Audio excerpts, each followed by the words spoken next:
The evening rush at the Golden Swan was in full swing. The restaurant glowed with warm lighting that bounced off crystal glasses and polished silverware. In the corner, a grand piano sat temporarily silent, its black surface reflecting the chandelier above. Lily had been on her feet for almost 7 hours straight. Her dark hair was pulled back in a neat bun, and despite the ache in her lower back, she maintained a genuine smile as she balanced 3 plates of steaming food along her arm. At 32, she had mastered the art of invisible service, present when needed, ghost-like when not.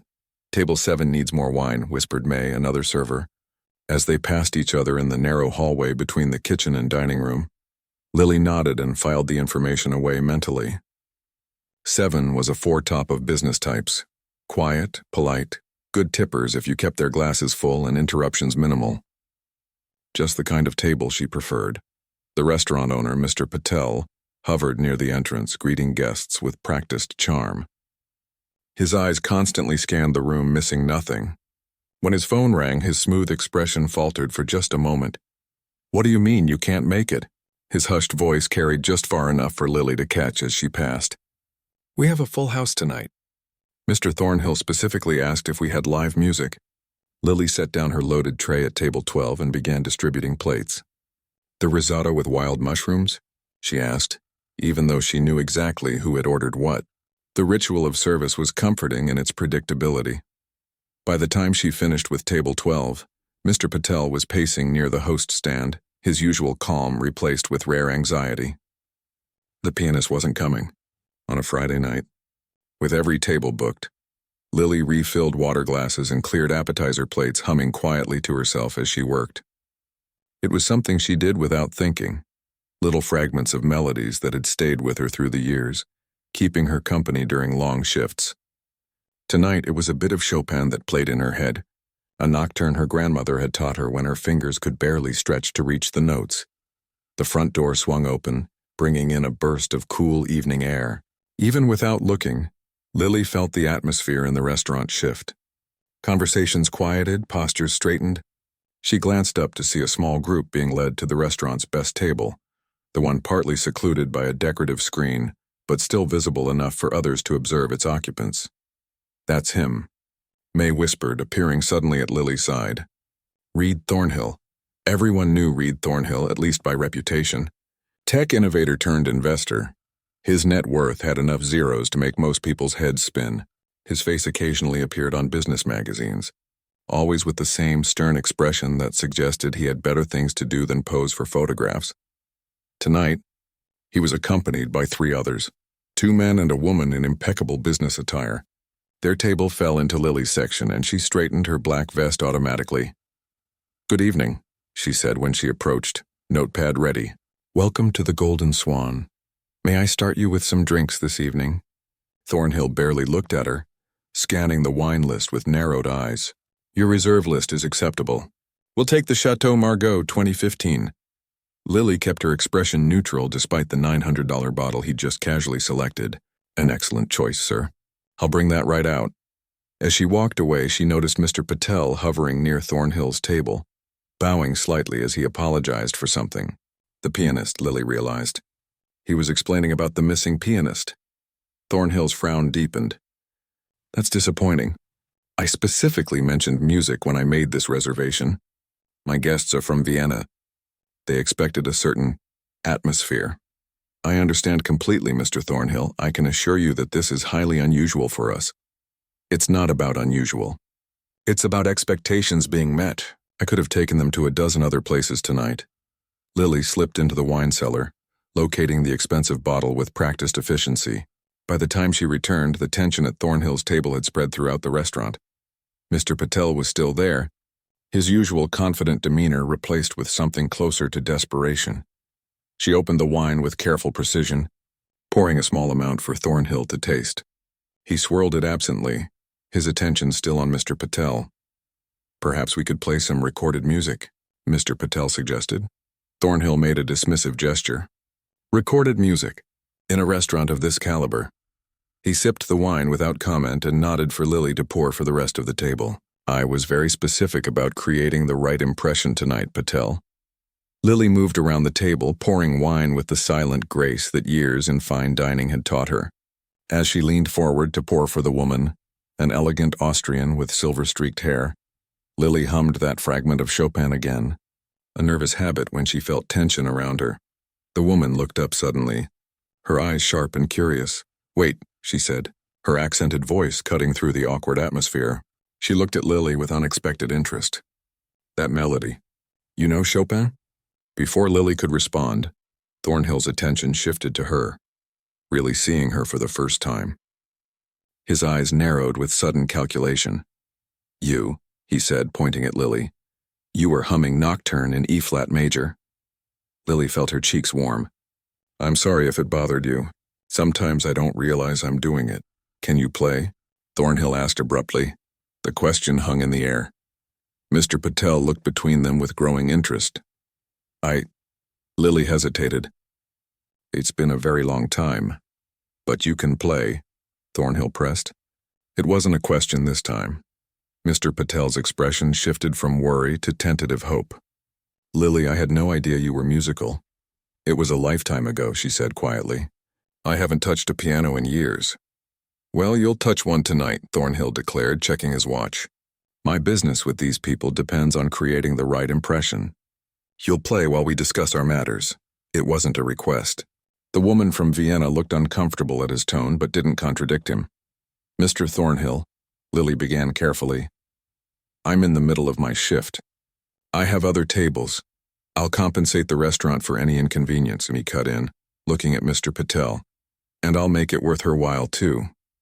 Mr. Patel brightened visibly. "Of course. We can certainly rearrange things to accommodate your needs, Mr. Thornhill." He turned to Lily with a smile that didn't quite reach his eyes. "May can cover your other tables." "This would be very helpful, Lily." The unspoken message was clear. The restaurant couldn't afford to disappoint someone like Reed Thornhill. And Lily couldn't afford to disappoint the restaurant. Her rent was due next week and her brother's tuition payment the week after that. "I haven't played in public for 7 years," she said. "A last attempt to escape." "Then it's time you started again," Thornhill replied, unmoved. He gestured toward the silent piano in the corner. "Go on." All eyes in the restaurant seemed to follow Lily as she slowly made her way to the piano.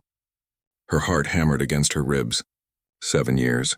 7 years since she'd walked away from the conservatory, from the future that had once seemed so certain.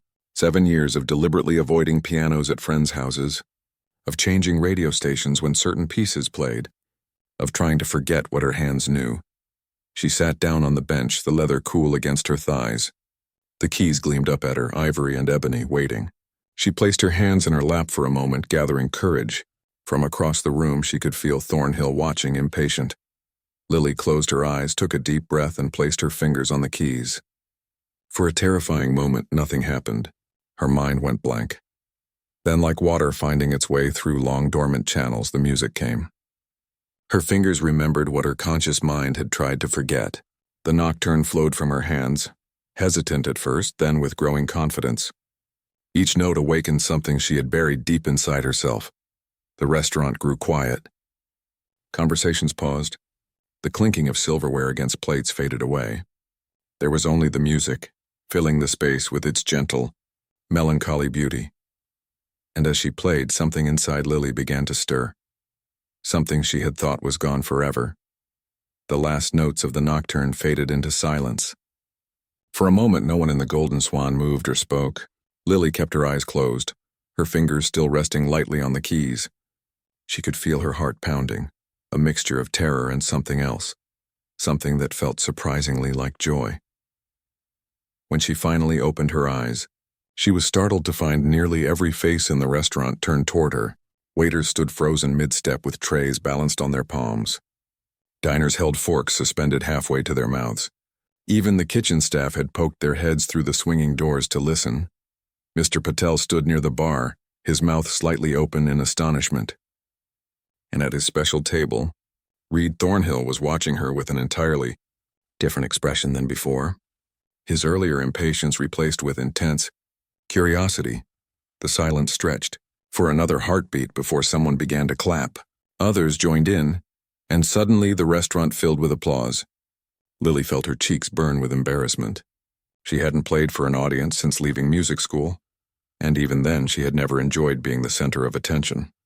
She rose from the bench, intending to return to her serving duties, when Thornhill's voice cut through the applause. "Another," he called out, raising his wine glass slightly. Something by Mozart, perhaps. It wasn't a request but a command. The Austrian woman at his table looked uncomfortable with his tone, but nodded encouragingly at Lily. May appeared at Lily's side, placing a glass of water on top of the piano. "Keep going," she whispered. "Mr. Patel says you don't need to worry about your tables tonight." Trapped between Thornhill's demand and her boss's evident approval, Lily sank back onto the bench. Her fingers moved almost of their own accord to Mozart's Piano Sonata No. 16, one of the first complex pieces her grandmother had taught her as a child.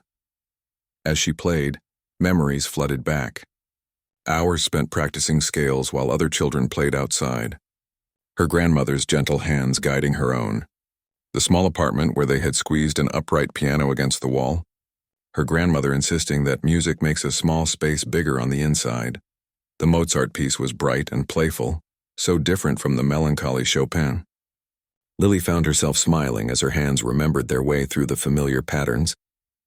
For a piece nicknamed Sonata Facile, the easy sonata, it still required precision and control. Yet her fingers seemed to know exactly what to do, as if the 7-year gap in her playing had never existed. When she finished, the applause was even more enthusiastic. This time, Lily allowed herself a small nod of acknowledgement before beginning, another piece without being asked. A Schubert impromptu that had always been one of her favorites. The kitchen staff brought her a plate of food during a break between songs, something they had thrown together specially, not even on the menu. The chef himself delivered it with a wink. "Had no idea we had a concert pianist serving tables," he said quietly. "I'm not," Lily began but stopped herself. What was she exactly? Not a waitress playing piano. Not a pianist working as a waitress. Something in between, perhaps. As the evening progressed, she lost track of time, moving from one piece to another. Classical merged into more modern compositions. She even played some jazz standards that her grandmother had insisted she learn. "Music isn't just one language, child. You need to speak many musical languages." Occasionally, she glanced toward Thornhill's table. The four of them were deep in conversation. Papers spread between them, voices too low to hear over the music. The Austrian woman looked up now and then, smiling appreciatively. Thornhill himself seemed to be listening with half an ear, nodding slightly at certain passages. Nearly 2 hours had passed when Lily noticed the restaurant had begun to empty. Only a few tables remained occupied, their occupants lingering over desserts and coffee. Thornhill's group was still there, though their business appeared concluded. The papers were tucked away, and they were now simply talking, seeming more relaxed than before. Lily's fingers were beginning to ache. The pleasant burn of muscles long unused suddenly called back to work. She finished a gentle Debussy piece and let her hands fall to her lap, flexing her fingers. "That's enough for tonight," she murmured to herself, rising from the bench. Her legs felt stiff, and she realized she had been sitting much longer than she usually did during a shift. As she stepped away from the piano, movement caught her eye. Reed Thornhill was approaching, his expression unreadable. The Austrian woman followed a few steps behind him. "You play well," he said without preamble. Not quite a compliment, more like a clinical assessment. "Thank you," Lily replied simply, unsure what else to say. "Where did you study?" the Austrian woman asked, her accent giving a musical quality to her words. "Curtis Institute for a while," Lily admitted. "I never finished." Thornhill raised an eyebrow. "Curtis is highly selective." "What happened?" The question was too direct, too personal, coming from a stranger who had essentially forced her to perform. Lily felt a flash of irritation break through her exhaustion. "Life happened," she replied, keeping her voice level. "Family needs. Financial reality." Something shifted in Thornhill's expression, surprise perhaps at her refusal to elaborate. The Austrian woman laid a hand lightly on his arm. "I am Helene Baumann," she said, offering her hand to Lily. "Vienna Philharmonic Board. Your playing it has something special, something beyond just skill." Lily shook her hand, momentarily speechless. The Vienna Philharmonic was one of the most prestigious orchestras in the world. "You have impressive technical ability, Thornhill added, his analytical tone softening slightly. But more importantly, you play with authentic emotion. That's much rarer. Before Lily could respond, Mr. Patel joined them, practically beaming with excitement. Mr. Thornhill, I hope the evening met your expectations, he said, his voice a perfect blend of deference and pride. It exceeded them, Thornhill replied, surprising Lily. Your restaurant has excellent food, but your pianist is exceptional. He said the last word while looking directly at Lily. Oh, well, Lily is normally, Mr. Patel began. I know what she normally does, Thornhill interrupted. That's precisely what interests me. He turned back to Lily. I'm hosting a charity event next month. 500 guests raising money for music education in underfunded schools. I want you to play. It wasn't a question or even a request. It was simply stated as if his wanting something naturally meant it would happen. I can't, Lily said, finding her voice. Like I said, I haven't played in years. Tonight was just an exception. I'll pay you, of course, Thornhill continued as if she hadn't spoken. $5,000 for the evening. Plus, I'll make a $10,000 donation to the charity in your name. Mr. Patel made a small choking sound. Lily felt slightly dizzy. $5,000 was nearly 3 months of her salary at the restaurant. That's very generous, she managed to say. But I really don't think Ms. Bauman here will be attending, Thornhill added, nodding toward the Austrian woman, along with several other people who might be interested in someone with your unusual background. Helene Bauman smiled warmly. It would be a shame to keep such talent hidden away, she said gently. Sometimes life takes unexpected turns, yes? Perhaps this is one of those turns. Lily looked between them, feeling overwhelmed. The money alone would cover her brother's tuition for the upcoming semester, with enough left over to fix the leaking roof in her tiny house. But the thought of playing in front of 500 people after all these years, I need time to think about it, she said finally. Thornhill looked like he wanted to argue but nodded instead. Fair enough. He pulled a business card from his pocket and handed it to her. Call my assistant by Monday with your answer. After they left, Lily stood alone by the piano, turning the heavy cardstock over in her fingers. The restaurant was nearly empty now, the late-night staff beginning to clean up. May appeared beside her, eyes wide. Did I hear that right? $5,000 to play at some fancy party? Lily nodded, still feeling stunned. You're going to do it, right? May asked, already counting the money in her head. I mean, you'd be crazy not to. Maybe I am crazy, Lily murmured. She glanced back at the piano, its black surface now covered with a protective cloth for the night. There's a reason I stopped playing, you know. May followed her gaze. Well, it didn't look like you stopped tonight. It looked like you were just waiting to begin again. The weekend passed in a blur for Lily. She worked her regular shifts at the Golden Swan, but everything felt different. Customers who had been there Friday night now looked at her with new eyes. Some requested specific songs. Others asked why she was still waiting tables if she could play like that. Mr. Patel had placed a small, handwritten sign next to the piano. Live Music returns this Friday. Lily Chen, pianist. He hadn't bothered to ask her first. Sunday evening found Lily sitting on the worn steps of her small rental house, staring at Thornhill's business card. The porch light flickered above her, attracting moths that danced in frantic circles. Inside, her brother Tom was finishing his homework, unaware of the decision weighing on his sister's mind. You're going to wear that card out, said a voice. Lily looked up to see her elderly neighbor, Mrs. Wu, watering potted plants on her adjacent porch. Just thinking, Lily replied with a small smile. Thinking won't pay the bills. Mrs. Wu switched off her porch light to discourage the bugs. In the dimness, her wrinkled face looked even more serious than usual. Your brother told me what happened at the restaurant. About the rich man and his offer, Lily sighed. Of course Tom had told Mrs. Wu. The older woman had been looking after him since he was small, watching him after school when Lily had to work early shifts. It's complicated, Lily said. Mrs. Wu settled into her creaking porch chair. Only if you make it so.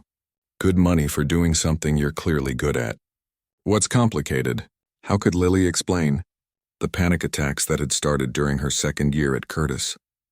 The way her fingers would freeze mid-performance, her mind suddenly blank. The growing dread before each recital until she could barely force herself onto the stage. the crushing disappointment in her grandmother's eyes when Lily announced she was leaving the program. "I stopped playing for a reason," was all she said. "And now you've started again," Mrs. Wu observed. "Maybe there's a reason for that too." The door behind Lily opened and Tom stepped out clutching a steaming mug. At 17, he was all angles and energy, growing too fast for their budget to keep up with. "Made you tea," he said, handing her the mug. "Figured you might need it for all that heavy thinking you're doing." Lily accepted it gratefully. "Thanks. Homework finished?" "Almost." Tom dropped down beside her on the steps. "So have you decided yet?" "About the gig?" "It's not a gig. It's a charity event with 500 rich people staring at me. While you do something you're amazing at," Tom added, "for enough money to fix our roof and pay my tuition." Lily blew across the surface of her tea. "It's not that simple. Actually, it kind of is." Tom nudged her shoulder gently. "I heard you practicing yesterday when you thought I was out. First time I've heard you play since Grandma died." Lily looked away. Their grandmother's passing 3 years ago had severed her last connection to music. The upright piano that had once stood in their apartment had been sold years earlier to pay for Tom's braces. "You know why I stopped?" she said quietly. Tom shook his head. "I know what you told everyone. That it was about money and time. But I remember those nights before your recitals, Lily. How you couldn't eat, couldn't sleep." She hadn't realized he'd noticed. He'd been just a kid then. "Stage fright ruins careers," she said. "And mine wasn't even a career yet." "So what happened Friday night then?" Magic cure? Lily thought back to that moment at the piano. The terror had still been there at first, the familiar tightness in her chest, the cold sweat. But something else had taken over once her fingers touched the keys. Maybe because she had nothing to lose. No teachers evaluating her, no future hanging in the balance. Just music, that was different, she said. I wasn't playing for a real audience. Not one that came to hear a performance. $5,000 says otherwise, Tom replied. From her porch, Mrs. Wu called out, "Plus 10,000 for charity. Don't forget that part." Lily smiled despite herself. "Are you two ganging up on me?" "Someone has to," Tom said. He took a deep breath. "Listen, I know you've given up a lot for me. And I know you think I don't notice, but I do. Every extra shift, every time you eat less so I can have more. But this," he gestured at the business card in her hand, "this is a chance to do something for yourself too. Playing a charity event isn't going to change my life, Tom. No. But it might remind you that you're more than just my sister or a person who carries food to tables." His words hit harder than she expected. When had her little brother gotten so perceptive? "The Vienna lady seemed pretty impressed," Tom added casually. "Mrs. Wu says the Vienna Philharmonic is a big deal. I tell him some things," Mrs. Wu called from her porch. "He listens, unlike some people." Lily laughed softly. "You two are impossible." "Monday's tomorrow," Tom reminded her. "Call or don't call. But don't let fear decide." The next morning, Lily made the call during her break at the restaurant. Thornhill's assistant answered on the first ring as if he'd been expecting her. "Mr. Thornhill anticipated you would accept," the man said when she gave her name. "A car will pick you up this afternoon at 3 to take you to the practice facility." "Practice facility?" Lily repeated. "I thought the event wasn't for a month." "Mr. Thornhill believes in preparation. The address has been texted to your phone. Please be prompt."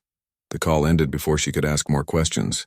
Checking her phone, she found not only an address but also a preliminary contract outlining payment terms and expectations. At precisely 3 o'clock, a sleek black car pulled up outside the Golden Swan. Mr. Patel had given her the afternoon off with unusual generosity, his eyes gleaming with the prospect of his restaurant's newfound connection to Reed Thornhill's world. The driver took her to a modern building downtown, all glass and sharp angles. Inside, a receptionist led her through a maze of corridors to a room that made Lily stop in her tracks. It was a small concert hall, with perhaps 100 seats, all empty now. On the stage stood a magnificent grand piano, its lid raised like a black wing. Standing beside it was Reed Thornhill, engaged in conversation with a tall man Lily didn't recognize. "There she is," Thornhill said, turning as Lily entered. "Our unexpected discovery." The way he said it, like she was a mineral sample he'd found while mining, made her bristle slightly. "This is André Laurent," Thornhill continued, gesturing to the tall man. "He'll be working with you to prepare for the event." Laurent stepped forward, offering his hand. His grip was firm, his eyes kind but evaluating. "Mr. Thornhill tells me you studied at Curtis but have not played seriously for some years," he said with a slight French accent. "Yet he was most impressed by your performance. This intrigues me." "It wasn't really a performance," Lily clarified. "Just playing. Sometimes that is when we are most honest in our music," Laurent replied. He gestured toward the piano. "Shall we see where we stand?" Lily approached the instrument cautiously. It was a Steinway concert grand worth more than she would earn in 10 years at the restaurant. The keys gleamed like perfect teeth. "Play anything you wish," Laurent said, sitting in the front row. "I simply need to hear you." Thornhill remained standing, arms crossed, watching with that same analytical gaze. Lily took a deep breath and began a Bach prelude, something she had played countless times, a piece that felt like home to her fingers. The sound that emerged from the magnificent instrument was so rich, so perfectly balanced that Lily almost stopped in surprise. This was nothing like the restaurant's piano. This was like driving a sports car after years of pushing a rusty bicycle. When she finished, Laurent was smiling. "Good technique. A bit cautious, perhaps. Let's try something more." Demanding. For the next hour, he guided her through increasingly difficult pieces, assessing her abilities with a professional eye. Thornhill watched for the first 20 minutes, then excused himself to take a call, leaving them alone. "You have unusual gifts," Laurent said during a break. "Your technique has survived your absence from serious playing quite well. But you hold back." Lily wiped her hands on her jeans, uncomfortably aware of how out of place she looked in this pristine room. "I told Mr. Thornhill I haven't performed in years." "And why is that?" Laurent asked gently. She hesitated. "Stage fright. The kind that doesn't just make you nervous, the kind that paralyzes you." Laurent nodded thoughtfully. "Many great artists suffer from this. It does not mean you cannot perform. It means you must learn to perform differently. I tried everything back then. Nothing worked. Because you were young and you were playing for the wrong reasons." Laurent closed the piano lid carefully. "Why did you agree to play at Mr. Thornhill's event?" The question caught her off guard. "The money," she admitted. "My brother's tuition is due and our roof leaks and—" "Money is an honest reason," Laurent interrupted. "But is it the only one?" Lily thought about how it had felt at the restaurant, the way the music had flowed through her after so many years of silence. "No," she said quietly. "I missed it. The music, more than I realized. Then that is what we will work with. Not perfection, not technique, connection." Laurent checked his watch. "We have 3 weeks. I think it will be enough." When Thornhill returned, Laurent spoke with him privately while Lily gathered her things. She couldn't hear their words, but Thornhill's expression changed from skepticism to cautious approval. "Laurent tells me you have potential," Thornhill said when they finished. "He rarely says that." "Thank you for this opportunity," Lily said, the words feeling stiff and formal. Thornhill studied her for a moment. "Most people would be more excited about the chance I'm giving them. Most people haven't had music break their heart before," she replied, before she could stop herself. To her surprise, something like understanding flickered across his face. "Fair enough.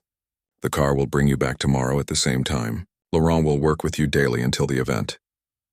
As the car drove her home, Lily gazed out the window at the city passing by. For the first time in 7 years, she allowed herself to imagine a future with music in it again. Not the future her grandmother had dreamed for her, but something new, something on her own terms. The thought was both terrifying and exhilarating. 2 weeks into daily practice sessions, Lily's hands ached in a way they hadn't since her conservatory days. She flexed her fingers as she waited tables at the Golden Swan, carrying plates with extra care. Her nails were cut short again, her calluses returning, small physical changes that marked her return to serious playing. "You look tired," May commented as they folded napkins before the dinner rush. "Those fancy piano lessons running you ragged?" "They're not lessons," Lily corrected. "More like intensive training," and intensive they were. Laurent was a demanding teacher, though never unkind. Each day he pushed her further, guiding her through the program they had selected for the charity event. Classical pieces formed the backbone, but he had surprised her by encouraging her to include some of her own compositions as well. "You have something to say through your music," he had told her. "Something uniquely yours. We should not hide that.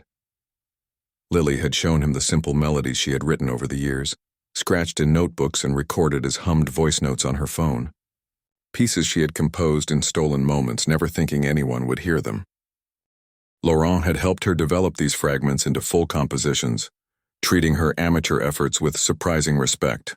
Earth to Lily. May waved a hand in front of her face. You were miles away. Sorry, just thinking about the program.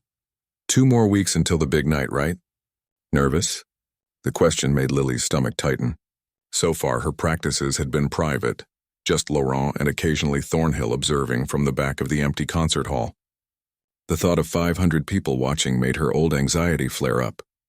Trying not to think about that part, she admitted. Mr. Patel appeared from his office, beaming. Ah, Lily. I've been meaning to speak with you.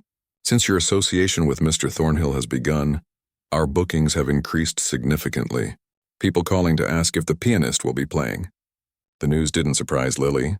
Word had spread quickly, through the city's wealthy circles after Thornhill had mentioned her at some business dinner. I'm still just a waitress here, she reminded him. Gently, Mr. Patel's smile didn't waver. Of course. But perhaps after the charity event we might discuss a more permanent arrangement with the piano? Before she could respond, the first customers of the evening arrived. Lily was almost grateful for the interruption. That night she practiced on the keyboard Laurent had sent to her house, an expensive digital piano that had arrived without warning one morning. Tom sat on the couch nearby, homework spread across his lap, occasionally glancing up to watch her play. The second part needs something, he said during a pause. It feels like it's building to something that never happens. Lily raised an eyebrow. Since when are you a music critic? Since I've been listening to you practice the same piece for 3 days straight. He grinned. That's your own composition, right? The one you're ending the program with? She nodded, surprised he had been paying such close attention. It's about Grandma, isn't it? He asked more quietly. Lily's hand stilled on the keys. She hadn't told anyone what had inspired the piece. A melody that began with hesitant, searching notes before opening into something warmer, more confident. How did you know? Tom shrugged. It sounds like her. Like those Sunday mornings when she'd make tea and play old records, telling us stories about growing up in Shanghai before the revolution. His observation touched her deeply. Their grandmother had been gone for 3 years, but she lived on in the music Lily created, something she hadn't fully realized until now. Laurent wants me to give the piece a name for the program, she said. I've been struggling with it. Call it Sundays in Shanghai, Tom suggested immediately. Lily played the opening notes again, considering. That's perfect, actually. He grinned, pleased with himself, then grew more serious. Have you thought about what happens after the charity thing? If people like it, if opportunities come up? The question had been hovering in the back of Lily's mind for days. Laurent had dropped hints about connections he could make for her, people who might be interested in her unusual story and talent. Even Thornhill had mentioned future possibilities in his typically vague but significant way. One step at a time, she said, the answer she had been giving herself. Let's see if I can get through this event without freezing up first. You won't, Tom said with complete confidence. You're different now than you were back then. How so? He thought for a moment. Before you were playing for everyone else, for Grandma, for your teachers, for some future career. Now you're playing for yourself. His insight was startling, coming from a 17-year-old. When did you get so wise? Probably around the same time you forgot how good you are, he replied with a cheeky smile. The next day, Laurent announced they would have their first rehearsal in the actual venue, the Grand Hall of the Thornhill Foundation. A car collected Lily from the restaurant at noon, driving her to a stately building downtown that housed Thornhill's charitable organization. The hall was intimidating, larger than the practice space, with seating for hundreds and a stage that seemed to stretch for miles when viewed from the pianist's bench. Technicians were setting up lighting and sound equipment, barely glancing at Lily as she made her way to the gleaming grand piano at center stage. The acoustics here are excellent, Laurent said by way of greeting, but different from our practice space. You will need to adjust. Lily sat at the piano, immediately aware of how exposed she felt on the large stage. There will be a lot more people than I thought, she said quietly. Laurent followed her gaze across the empty seats. Yes, important people. Critics, artists, potential patrons. He paused, studying her face. You are afraid again, it wasn't a question. Lily nodded, not bothering to hide it. Over the past 2 weeks, she and Laurent had developed a relationship built on honesty. This is natural, he said. But remember what we have discussed. The audience is not your enemy. They are not here to judge you. They are here to experience something with you.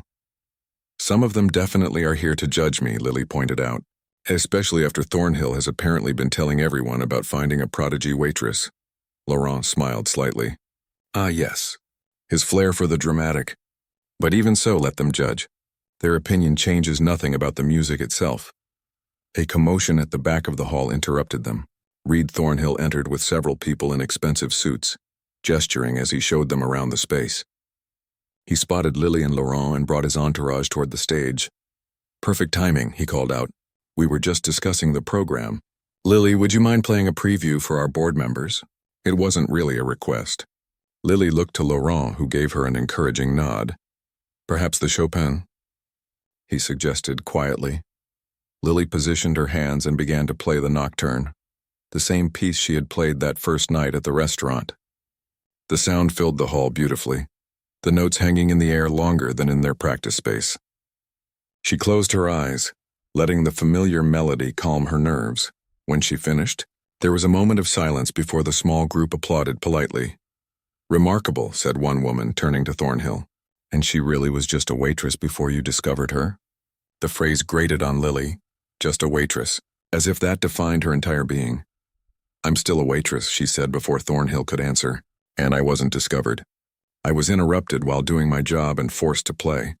The bluntness of her response created an awkward silence. Thornhill looked momentarily taken aback before his expression shifted to something like respect. Quite right, he said, surprising her. I should be more precise in my storytelling. Ms. Chen had a formal musical education at Curtis Institute before life circumstances led her to restaurant work. I merely created an opportunity for her to return to her true calling. And we're grateful she accepted, added a silver-haired man from the group. That was beautifully played. After they left, Laurent gave her an approving look. Good. You must own your story or others will create it for you. Lily nodded, feeling a new kind of confidence take root. For years, she had seen herself as a failed pianist. Now she was beginning to recognize that her journey had been more complicated, and perhaps more interesting, than simple success or failure. The next week passed in a blur of final preparations. Lily continued working shortened shifts at the restaurant while rehearsing daily. Mr. Patel had begun introducing her to customers as our pianist who will be performing at the Thornhill Foundation event, much to her embarrassment. 3 days before the performance, Laurent presented her with a gift, a simple black dress with subtle sparkles that caught the light as she moved. For the performance, he explained. Mr. Thornhill arranged it. Lily accepted it with mixed feelings. The gesture was thoughtful, but also a reminder of how her life was being shaped by Thornhill's influence. The dress was beautiful, far more expensive than anything she would have chosen for herself. But she couldn't help wondering what strings might be attached to such generosity. The night before the event, she couldn't sleep. Tom found her at 2 a.m. sitting at the digital piano with headphones on, practicing silently in the dark. Nervous? He asked, making her jump. Terrified, she admitted. I keep thinking about all the things that could go wrong. Tom sat beside her on the bench. Remember when you taught me to ride a bike? What did you say when I kept falling? Lily smiled at the memory. I said fear makes you fall. The bike goes where your eyes go. Exactly. So don't look at what could go wrong. Look at where you want to go. She put an arm around his shoulders, realizing he had grown taller than her. When did my little brother get so smart? Around the same time my big sister remembered who she really is, he replied, leaning his head against hers for a moment. The next day dawned clear and bright. As Lily went through her morning routine, she felt strangely calm. Whatever happened that night, she had already reclaimed something she thought was lost forever. The music had returned to her life, and this time, she wouldn't let it go so easily. The car would be coming at noon to take her to the venue for final preparations. The performance wasn't until 7, but there would be sound checks, a dress rehearsal, and according to Laurent, time to settle into the space and make it yours. As she packed her sheet music into a folder, Lily paused at her grandmother's photograph on the shelf. The stern but loving face seemed to watch her with quiet pride. "I wish you could be there tonight," Lily whispered. Then she smiled, realizing the truth. "But I guess in a way you will be." The Thornhill Foundation's grand hall hummed with activity. Staff arranged fresh flowers along the entrance, while technicians made final adjustments to lighting and sound. In a small room backstage, Lily sat alone in her new black dress, hands folded in her lap, breathing deeply the way Laurent had taught her. A gentle knock interrupted her thoughts.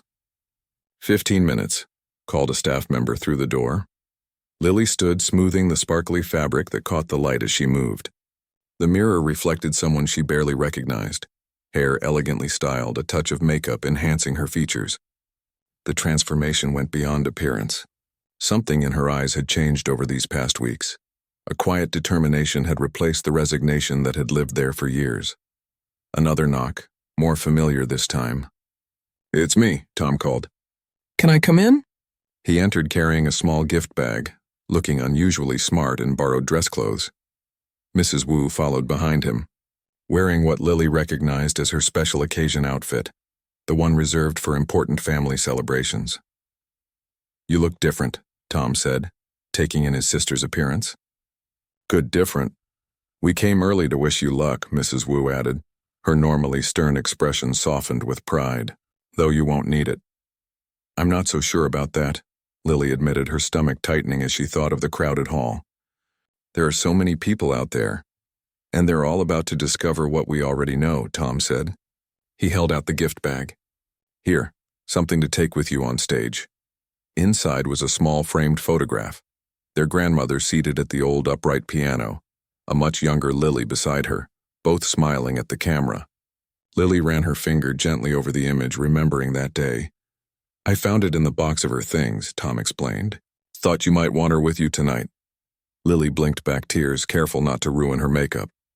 "Thank you," she whispered. The door opened again and Laurent appeared. "It is time," he said, then paused, noticing the emotional moment. "Your family?" Lily nodded, introducing Tom and Mrs. Wu. Laurent greeted them warmly. "You have prepared her well," Mrs. Wu told him with her characteristic directness. "She prepared herself," Laurent replied. "I merely reminded her of what she already knew." He turned to Lily. "The hall is full. Mr. Thornhill asked me to tell you that several important music critics are present, as well as the director of the symphony. This information, surely meant to impress her, only intensified the fluttering in Lily's chest. She glanced down at the photograph in her hands. "I can't take this on stage," she realized. "Leave it here," Mrs. Wu said practically. "She'll still be with you." Tom gave her a quick hug. "Remember what I said about the bike. Look where you want to go." They left to find their seats, special places in the front row that Thornhill had arranged when Lily mentioned her family would be attending. Laurent offered his arm, and together they walked through the backstage area, toward the wings of the main stage. "Remember," he said quietly, "the program we have prepared tells your story. Trust the music. Trust yourself." Lily nodded, peering out at the sea of faces. The hall was even more crowded than she had imagined, every seat filled with people standing along the walls. Elegant gowns and suits, jewelry that caught the light, programs clutched in manicured hands. From the wings she could see Thornhill near the front, surrounded by important-looking people. He was in his element, playing the generous patron. When he caught sight of Lily, he gave a small nod of acknowledgement. A hush fell over the audience as the MC took the stage to introduce the evening's program. He spoke about the Foundation's work supporting music education in underfunded schools, about the importance of discovering and nurturing talent, wherever it might be found. Then he told a slightly dramatized version of how Thornhill had discovered Lily playing at a restaurant. And so, he concluded, "It is my pleasure to introduce Ms. Lily Chen, whose remarkable journey from classical training to waitressing and back to the stage reminds us that talent cannot be silenced forever." Applause filled the hall as Lily stepped into the light. The walk to the piano seemed endless, the polished black instrument waiting for her like a challenge. She settled onto the bench, adjusted it slightly, and took a moment to breathe. 500 faces watched her. 500 strangers waiting to judge whether the Waitress pianist lived up to the story they had been told. Somewhere in the crowd, critics were poised with their professional skepticism, ready to dismiss her as a novelty. The familiar tightness gripped her chest. For a terrifying moment, Lily thought she might freeze as she had so many years ago. Then she spotted Tom and Mrs. Wu in the front row. Tom gave her a thumbs up. Behind them sat Mr. Patel and May, both looking slightly out of place but bursting with excitement. These people, her people, hadn't come to judge her. They had come to witness her journey. Lily placed her hands on the keys and began to play. The program started with Bach, precise, mathematical, a demonstration of technical skill that settled her nerves as she lost herself in the familiar patterns. She moved through Chopin next, the nocturne that had started everything that night at the restaurant. The audience was silent, attentive. As she reached the midpoint of her program, Lily felt something shift inside her. The fear that had haunted her for years began to recede. This wasn't a test to pass or fail. This was simply Lily Chen sharing her truth through music. Her body relaxed, her playing becoming more fluid, more expressive. When she began the section featuring her own compositions, she found herself speaking directly to the audience through the pieces she had created. Simple, honest music that told her story without words. The final piece, on Sundays in Shanghai, was her most personal. As she played the opening notes, she closed her eyes, picturing her grandmother's hands guiding her own. The melody spoke of loss and rediscovery, of a heritage passed down through generations, of finding one's voice after long silence. When the last note faded, there was a moment of complete stillness. Lily opened her eyes, uncertain, then the hall erupted. The applause was immediate and overwhelming. People rose to their feet, a standing ovation that seemed to lift the roof. Tom was cheering, Mrs. Wu was wiping her eyes, and even Thornhill looked genuinely moved. Lily stood, legs slightly shaky, and bowed. The applause continued, washing over her in waves. She had done it, faced her greatest fear and survived. More than survived, thrived. Backstage afterward, people crowded around her. Laurent beamed with teacher's pride. Thornhill introduced her to important music world figures whose names she could barely keep straight. Business cards were pressed into her hands. Opportunities mentioned. The symphony would love to feature you in our emerging artists program, said a distinguished woman whose name Lily vaguely remembered from concert programs. Your compositions show remarkable potential, commented a music publisher. We should discuss developing them further. The foundation would be interested in having you involved with our education outreach, Thornhill added. Young musicians would relate to your story. It was overwhelming, dizzying. Lily nodded and smiled and thanked people, but found herself searching the crowd for the faces that mattered most. Finally breaking free, she found Tom and Mrs. Wu waiting patiently in a quiet corner. You did it, Tom said simply, hugging her tight. I knew you would. Mrs. Wu nodded her approval. Your grandmother would have been proud, not just of the playing, but of the strength it took to try again. There are so many people wanting things from me now, Lily said, glancing back at the crowd of well-wishers.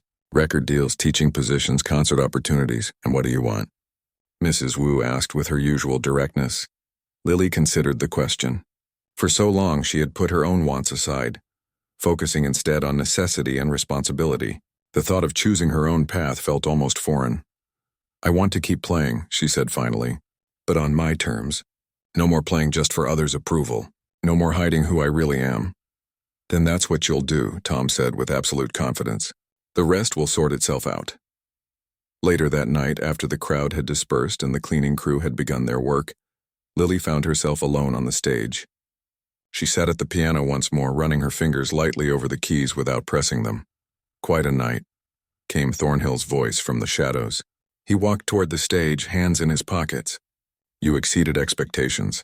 Thank you, Lily said, for the opportunity, though your methods were unusual.